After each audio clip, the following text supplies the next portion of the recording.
Quand on parle de toi dans le secteur, on pense immédiatement au végétal, mais comment tu te définirais sans parler de ton entreprise ? Moi, je suis un Lyonnais de 34 ans, bientôt 35. Je suis futur papa dans moins de 2 mois. Et écoute, moi, je suis quelqu'un qui aime pratiquer du sport, qui est curieux, qui aime faire du sport de plein air. Mais en fait, je suis très attaché à l'entrepreneuriat. Je suis obligé de revenir là-dessus parce que en fait, je me suis lancé très jeune dans l'entrepreneuriat. Donc, c'est ultra structurant dans ce que je suis aujourd'hui. Avec mon associé Benoît, tu le sais, on s'est lancé juste après nos études. On a connu tous les débuts clichés du monde de l'entrepreneuriat. Donc, je suis obligé de revenir là-dessus. Moi, Harry & Co, je le porte avec mon associé.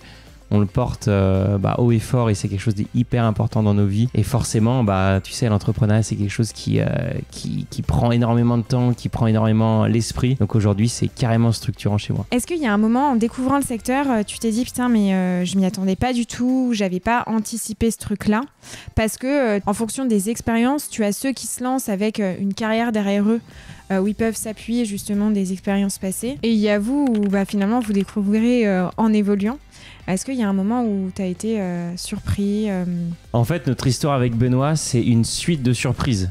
Nous, comme je le disais tout à l'heure, on a commencé vraiment dans la cuisine de Benoît à faire nos premières recettes. On s'est retrouvés très vite derrière une cantine pour faire déguster nos produits. On avait notre tablier, notre à la Charlotte. Augustin, mais Emmanuel et Benoît, quoi. Exactement, à faire goûter à des enfants en cantine scolaire. Donc ça a été une suite de surprises. On s'y est mis vraiment à fond, on a tout découvert. Et si je devais te dire les grandes réalisations qu'on a eues, la première, ça a été industriel. Nous, on a eu tout de suite un projet industriel. Et du coup, on s'est retrouvés très vite dans une usine à faire tout nous-mêmes, à paramétrer des machines. Et ça a été passionnant et hyper structurant aussi pour l'entreprise Harry & Co aujourd'hui. Et après, les réalisations qu'on a eues, c'est auprès de nos clients. Notre premier marché, tu le sais, ça a été le marché de la restauration collective. Et c'est là, on s'attendait pas à découvrir un monde aussi chaleureux, en fait, au travers des salons qu'on a pu faire. Très rapidement, alors qu'on était 2 jeunes à faire des produits dans notre cuisine, puis dans une petite halle techno, on s'est retrouvés à rencontrer des grands comptes. Et tu vois, on se souvient très bien de notre premier rendez-vous avec Elior. On s'est retrouvés en rendez-vous commercial avec un des grands acheteurs de chez Elior. Et très vite, on s'est dit, là, en fait, le projet prend tout son sens. Parce qu'on va pouvoir végétaliser des millions d'assiettes via la restauration scolaire. Donc là, tu vois, on s'est dit, en fait, le go-to-market pour la restauration collective, il est à la fois très compliqué et en même temps, tout de suite, tu peux toucher énormément de monde. Et la dernière réalisation, ça a été l'arrivée en grande distribution. Nous, on avait déjà, pour le coup, quelques années d'entrepreneuriat derrière nous, puisqu'on était déjà une marque connue en restauration. Et la GMS, ça a été un changement aussi pour nous parce que tout de suite on devenait une marque grand public. C'est quand même un changement important. En restauration, on n'est pas une marque connue. Quand on parle de notre projet en soirée, les gens sont passionnés, ils trouvent ça cool, mais ils connaissent pas la marque. Et là, en quelques mois, notre marque a rencontré son public et du coup, la marque nous dépassait. Harry & Co devenait connue. Et ça, c'est un moment hyper fort dans la vie d'entrepreneur. Je trouve que c'est hyper intéressant et je discutais, parce que je vais le recevoir bientôt sur le podcast avec Jérôme Poisson, qui est le directeur général de Columbus Retail, qui a justement fait ce switch, alors c'est peut-être un peu différent, mais de la RHF à la GMS. Et en fait, il disait un truc qui va de soi, mais qui est hyper intéressant sur les shoppers, c'est qu'un consommateur, quand il est en RHF, c'est peut-être un peu différent pour votre cas parce qu'il y avait beaucoup de cantines scolaires, si je dis pas de bêtises, mais en tout cas en restauration, il achète pour lui. Et donc, un shopper va être plus à même de tester des choses. Or, en grande distribution, il achète pour lui, mais aussi pour les autres. Et du coup, ça change complètement la dimension des achats. Mais effectivement, je trouve que ce switch est hyper intéressant. Tu nous dis que tu découvres un monde très chaleureux. Est-ce que tu as ressenti ça aussi pour la GMS ? Franchement, j'étais obligée de la prendre, celle-là. J'osais pas te le dire, mais parlons-en. La relation commerciale avec nos clients de la GMS, c'est sûr qu'elle est plus musclée. C'est pas la même. Ça veut pas dire qu'on peut pas faire de belles choses. Nous, on a des très beaux partenariats avec le monde de la grande distribution. Mais il se trouve que les périodes de négociation annuelles, c'est sûr que c'est pas exactement les mêmes. De toute façon, c'est le cas pour toutes les entreprises. Après aussi, pour rebondir, il y a aussi tout le travail qui est fait en magasin. Je sais que tu as beaucoup de gens qui nous écoutent qui sont des chefs de rayon. Et en fait, il y a aussi des super relations qui se développent entre nos chefs de secteur et les chefs de rayon. Des chefs de rayon qui croient à la marque, qui poussent le produit. Donc en fait, il y a aussi de très belles choses en grande distribution. Et on va y revenir. Moi, je voulais te parler de ta vision du marché, du végétal, de comment les choses évoluent finalement en grande distribution. Là, effectivement, on est dans un contexte global où les volumes reculent et c'est valable pour toutes les catégories. Tu vois, ce matin, je regardais une étude que Bonial a sortie sur l'inflation et le pouvoir d'achat en fait des Français. évidemment, je t'apprends rien en disant qu'il y a un tiers des Français qui souffrent énormément et puis 2 tiers qui regardent aussi leur portefeuille et que ça impacte toute la chaîne. Là où je m'interroge, c'est sur le végétal parce que le végétal, c'est plus un effet de mode maintenant, c'est une tendance de fond. Je pense qu'on n'a pas touché le plafond de croissance. En revanche, il semble stagner. Quelle analyse t'en fais? Est-ce que ça, c'est corrélé finalement à la baisse de volume global sur toutes les catégories ou il y a d'autres facteurs intrinsèques que j'ai pas? C'est un vrai sujet qui nous anime vachement, nous, Arienco, et puis la filière en général des acteurs du végétal. Déjà, ça ne stagne pas. Ça reste quand même une catégorie en croissance qui est entre 10 et 15% de croissance encore l'année passée. Mais c'est très faible par rapport au potentiel. En fait, en plus, on a un marché en France qui est beaucoup plus petit que des marchés comme le marché anglais, le marché allemand, etc. Donc on se dit, il y a quand même du sable dans l'engrenage, quoi. Il y a quand même un truc qui ne fonctionne pas. Demain, on mangera plus végétal. C'est des enjeux planétaires, c'est des enjeux liés à l'empreinte carbone, à la condition animale. Tout porte à croire qu'on va manger plus végétal. Et on s'attend encore à des grosses croissances du marché qui, pour l'instant, tardent un petit peu à venir. Mais est-ce que ça vient aussi... il y a une partie aussi de lobby. On sait qu'il y a une pression aussi de certains lobbies de la viande. Mais pas que. Je pense qu'on est un pays qui a une gastronomie qui est encore vachement attachée à la viande. Il faut faire évoluer les mentalités. Et c'est tout l'enjeu qu'on a chez Arienco. L'enjeu qu'on a, c'est faire comprendre qu'on peut manger végétal en se régalant, que manger plus végétal, c'est ni une contrainte ni une punition, mais c'est l'occasion de découvrir une cuisine qui est gourmande, colorée, qui peut plaire à tout le monde. Mais tu vois, justement, par rapport à l'inflation, on pourrait s'attendre à ce qu'il y ait un report, en fait, des achats de la viande vers le végétal, parce que, de fait, on se dit, je sais pas si c'est validé, que c'est aussi moins cher. Au-delà, justement, de l'aspect variété, gourmandise et légumineuse. Enfin, je sais pas ce que tu penses. Oui, mais c'est pas si simple que ça pour plein de raisons. Les filières viande sont des filières hyper matures. C'est des filières aussi très sponsorisées aujourd'hui. Et aussi, il faut le dire, il y a beaucoup de viande importée qui sont à très bas prix. Merci le Mercosur. Exactement. Du coup, en fait, alors que nous, on est une filière, pour Arienco, on est une filière avec toutes les légumineuses de son origine France. Voilà, et du coup, aujourd'hui, il n'y a pas forcément de report. Et aujourd'hui, manger plus végétal, c'est pas forcément moins cher.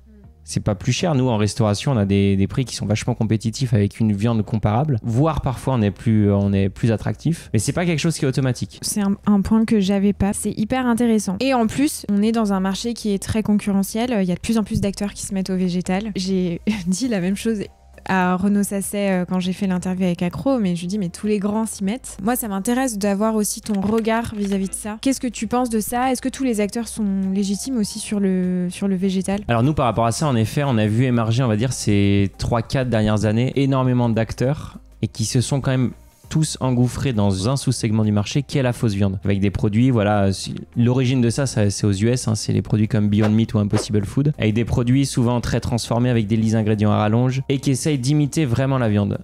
Et nous, en fait, comment on se défend par rapport à ça, c'est que Arienco, nous, on ouvre vraiment une autre voie. On est très singulier par rapport à tout l'écosystème concurrentiel. Nous, on est convaincus que demain, on mangera plus végétal, mais avec de la vraie cuisine. Donc des vrais ingrédients, des vraies recettes, des légumineuses. On s'inspire de recettes exotiques comme le falafel, comme le dalle de lentilles corail. Et nous, on est convaincus que c'est la bonne voie pour végétaliser les assiettes. Et c'est comme ça qu'en fait, nous, Arienco, on s'y retrouve vachement dans cet écosystème-là. C'est qu'on ouvre notre voie. De toute manière, quand on est entrepreneur, quand on monte une entreprise, on monte une offre, il faut être singulier, il faut se différencier des concurrents. Nous, c'est facile parce qu'en fait, cette singularité, on l'a depuis le début. On est ferme sur nos appuis. Arienco, c'est le chef de la filière de la cuisine végétale et on compte bien le rester et être très fort sur ce segment-là. Bon, forcément, une question que je voulais te poser, c'est que on est dans l'ère du moins de soja, plus de clean, plus de RSE, moins cher, moins de soja parce qu'il y a plein d'enjeux et de sujets autour de ça d'ailleurs. C'est très intéressant, on pourrait en faire un épisode. Comment on fait pour trouver un équilibre entre la performance économique et la RSE, parce qu'il y a des sondages aussi qui montrent que de plus en plus d'entreprises reculent sur ces critères-là. De le dire, c'est pas de leur jeter la pierre, parce que, au vu de l'instabilité économique, de la centralisation de la distribution et du contexte géopolitique, si on élargit un peu le spectre, qui est extrêmement compliqué, comment tu fais en tant que dirigeant pour trouver le juste équilibre? Donne-nous la recette secrète. Et là, tous les entrepreneurs sont pendus à leurs oreilles. Nous, c'est quand même un peu particulier, parce que nous, notre filière en elle-même, la filière du végétal, c'est une filière qui est hyper durable. Je ne vais pas vous refaire le pitch, tout le monde le connaît maintenant. 15% quasiment des émissions de gaz à effet de serre viennent de la filière viande. Il faut qu'on diminue notre consommation de viande. Il faut qu'on mange plus de végétal. Et en plus, c'est génial parce que le végétal, c'est super bon. Donc en fait, tout le monde est gagnant. Donc si tu veux, plus nous on végétalise les assiettes, meilleur sera notre impact. Donc on a cet enjeu qui est très fort. Après, nous on n'a pas que cet engagement-là. Nous, tu sais, on se connaît depuis longtemps, Salomé. La RSE, le côté engagé, c'est hyper structurant. Avec Benoît, on a monté Harry & Co pour ça. On est vraiment la typologie d'entrepreneurs engagés. Donc c'est super important dans tous nos développements.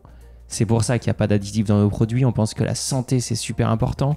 C'est pour ça qu'on essaye de faire des produits peu transformés, parce qu'on se dit faisons un lien beaucoup plus direct entre le monde agricole et nos produits. C'est pour ça aussi qu'on est super engagé sur la filière amont. Tu sais, 100% de nos légumineuses sont origine France. Et on a même créé une petite filière, on en parlera peut-être après, autour de l'usine, avec des agriculteurs chez qui on travaille en direct. Tout ça, voilà, ça participe du coup à faire des bons produits. Des produits parfois qu'en effet qui sont un peu plus chers que les concurrents, mais à nous de faire comprendre aussi tout l'intérêt des produits. Mais on va dire que nous, on a 2 engagements très forts. C'est végétaliser les assiettes, donc réduire notre empreinte carbone, et créer ce lien très fort avec le monde agricole, avec des produits donc peu transformés. Tout ça, forcément, ça implique de facto qu'il faut que tu valorises ces éléments-là, parce que forcément, qui dit plus transformé et des matières moins qualitatives et sûrement moins bonnes pour l'environnement, dit prix plus attractif. Alors pas forcément, et c'est là pas justement... Forcément. Ok. En fait, si tu regardes bien, les produits typés fausse viande, donc justement qui sont des produits qui sont assez impressionnants d'un point de vue technologique. Donc, quand on va avoir vraiment un produit qui ressemble à son équivalent viande, c'est assez impressionnant. Mais du coup, ça demande aussi des ingrédients assez complexes, qui sont souvent très processés, qui sont achetés à d'autres industriels. Enfin, en tout cas, c'est une filière qui est beaucoup moins directe. Nous, on travaille principalement avec des matières premières brutes. Et du coup, c'est ce qui nous permet d'avoir un prix attractif. La bonne preuve de ce que je dis, c'est... parmi les boîtes du végétal, on est celle qui s'est le plus développée en restauration collective. On est quand même un acteur très connu et très fort en restauration collective. On est distribué un peu partout en France, chez tous les grands de la restauration collective. Et c'est grâce notamment à ce parti pris de partir d'ingrédients bruts qu'on peut avoir des produits attractifs. Parce qu'en restauration collective, il y a un vrai plafond de verre. On ne peut pas avoir des produits trop chers pour coller aux exigences des cantines. Suite à vos innovations, Harry & Co s'est construit autour du végétal, mais aussi autour du bio.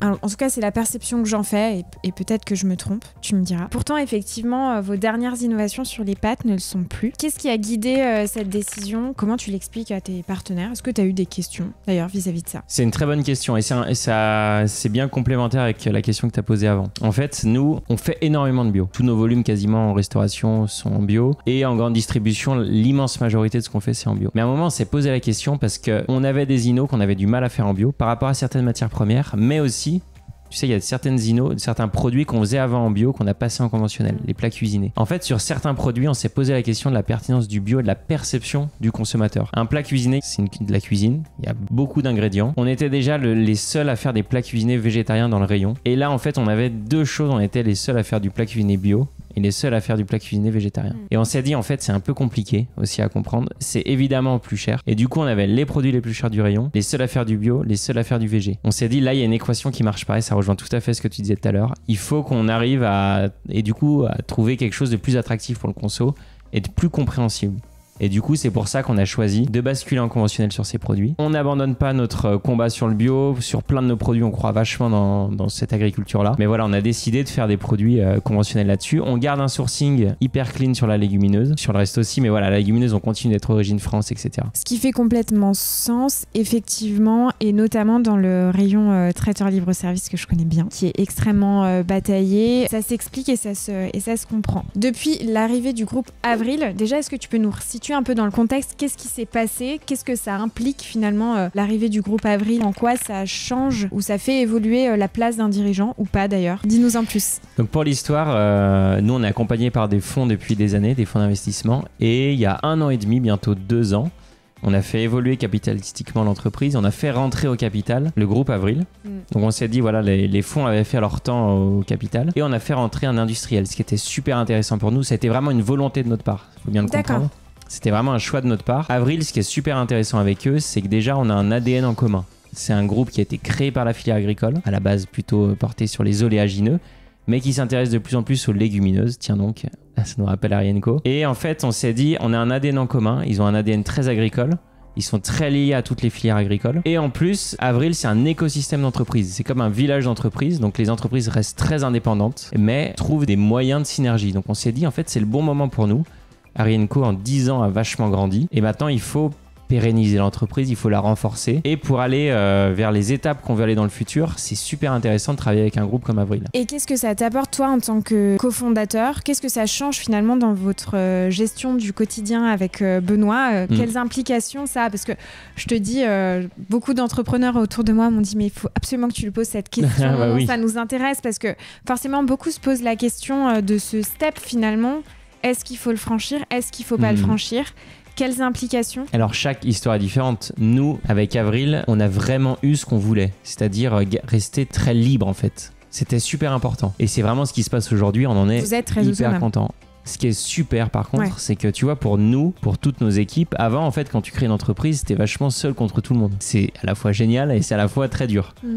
Ce qui est trop bien en rentrant dans un groupe comme ça, c'est que moi, mais aussi Clémentine, notre directrice marketing, même Marion qui a la communication, elle peut échanger avec des homologues d'autres entreprises qui sont, on va dire, des entreprises cousines. Et c'est génial en fait, ça apporte énormément en termes de, tu vois, de réflexion, de ping-pong, de brainstorming. Enfin, en vrai, c'est super. Donc ça, c'était un point très fort. Et après, il y a des synergies qui peuvent être beaucoup plus fortes avec d'autres entités. Nous, on a développé une synergie depuis quelques temps. C'est qu'on fait une synergie avec notre force de vente, avec la force de vente de Le Sieur. Donc ça a été aussi toute une aventure qu'on a appelée la Green Team, où en fait, c'est nos commerciaux vont vendre des produits Le Sieur et à l'inverse, les commerciaux Le Sieur vont vendre des produits Arienco. Donc ça, pareil, ça a été une aventure géniale parce que c'est comment deux entités peuvent essayer de créer quelque chose. C'est des choses qui se font d'ailleurs, hein, des synergies de force de vente, et t'es pas obligé d'être dans le même groupe pour le faire. Mais en étant dans le même groupe, ça facilite vachement les échanges et ça a été vraiment un développement qui a été génial et on a vu tout l'intérêt de rentrer dans ce type de groupe. Est-ce que tu as un exemple, tu viens d'en citer un avec la force de vente et tu as tout à fait raison, il y a des forces de vente mutualisées qui se font et tu n'es pas obligé d'être dans un même groupe. Est-ce que tu as un exemple que tu pourrais nous citer qui ne relate pas évidemment d'éléments confidentiels, je sais pas, sur la communication ou j'en sais rien, de bonnes pratiques que vous ne faisiez pas avant et que vous avez mis en place suite à la collaboration avec Avril? C'est super intéressant d'échanger avec d'autres boîtes du groupe qui sont des boîtes plus grosses parce qu'on voit les différences de culture d'entreprise. Nous, on est une petite entreprise, on a des personnes très smart chez nous et du coup on travaille beaucoup sur l'intuition. Et moi aussi personnellement, je suis un entrepreneur vraiment de l'intuition, où en fait on sent quand même que c'est la bonne décision à prendre. Il nous faut quelques infos, mais rapidement on peut prendre la décision et du coup aller vite, faire des pivots très rapides sur le marché. C'est ce qui fait la grande force aussi d'Arienco. À l'inverse, on a vu des plus grandes entreprises au sein du groupe qui ont moins cette souplesse-là, mais la contrepartie, c'est que du coup, elles vont beaucoup plus chiffrer leurs choix stratégiques. Elles vont évaluer, elles vont faire des études. Et en fait, nous, je pense que les grandes entreprises d'Avril se nourrissent de notre souplesse, de nos bonnes pratiques en termes de souplesse, et elles ont tout à gagner de s'inspirer de nous, mais évidemment on a tout à gagner de s'inspirer d'elles aussi.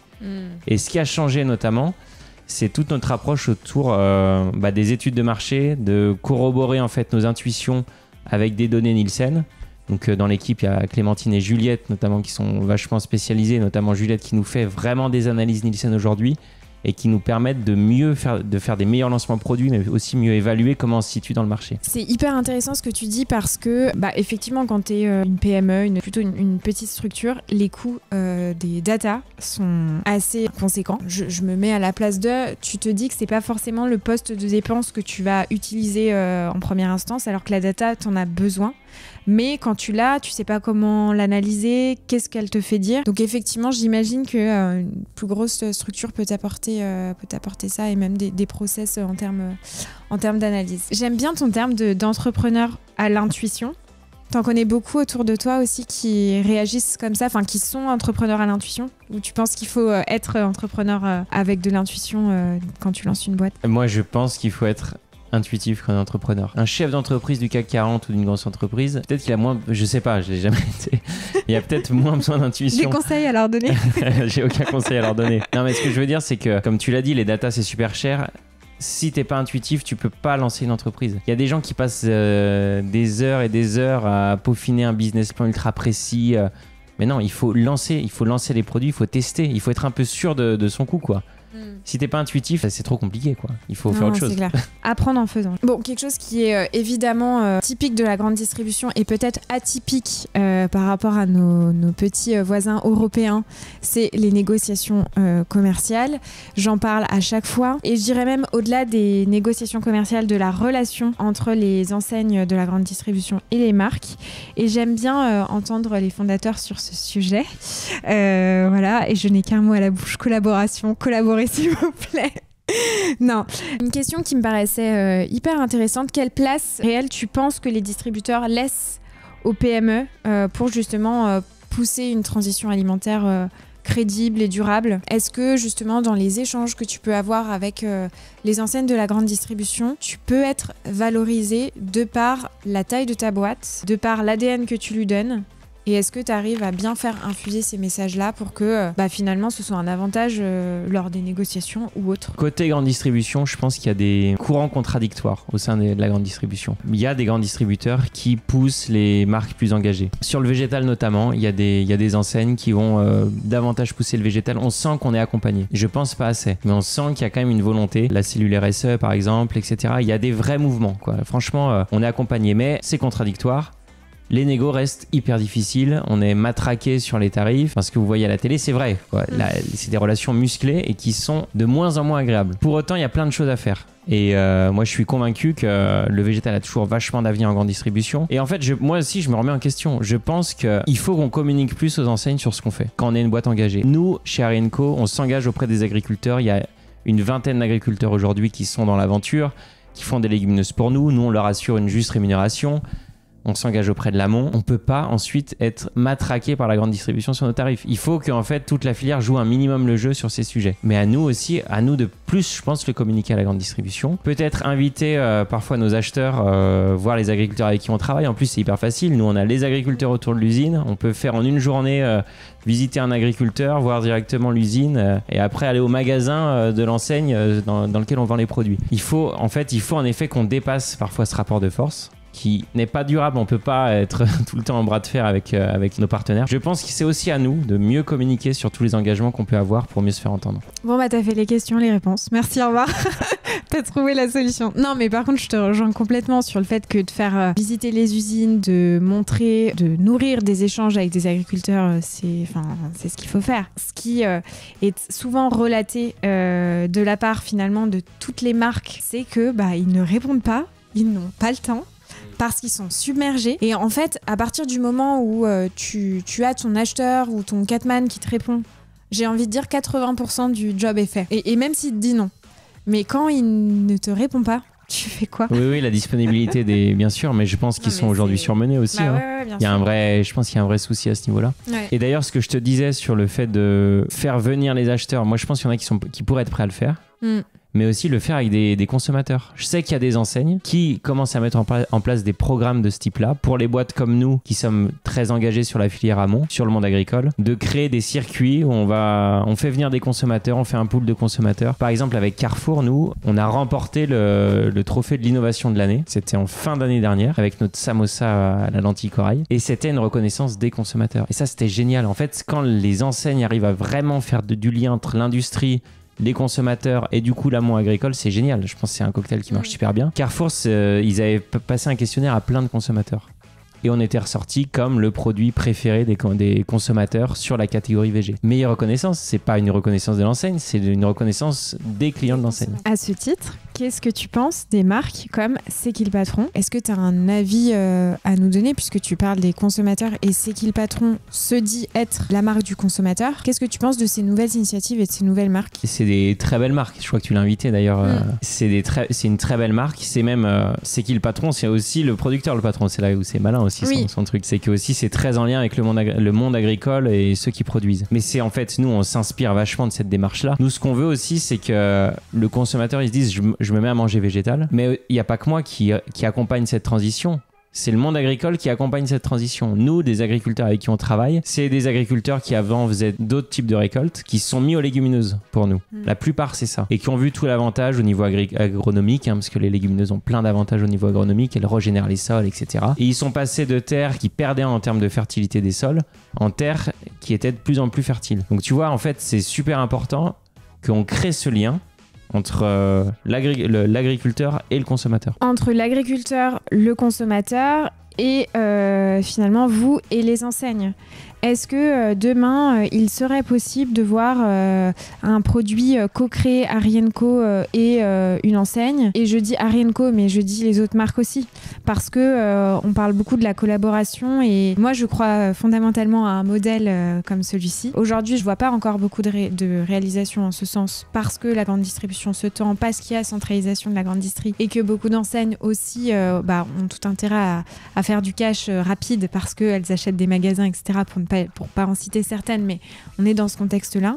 Est-ce qu'avec la collaboration et comment ça pourrait se concrétiser demain en point de vente avec du concret, du réel, des produits, je sais pas, est-ce que tu as des exemples, un avis? Alors il y a un exemple quand même qui marche pas mal sur notre catégorie, c'était le Veganuary, donc qui en fait, en gros c'est l'idée de se dire au mois de janvier, je mange végé.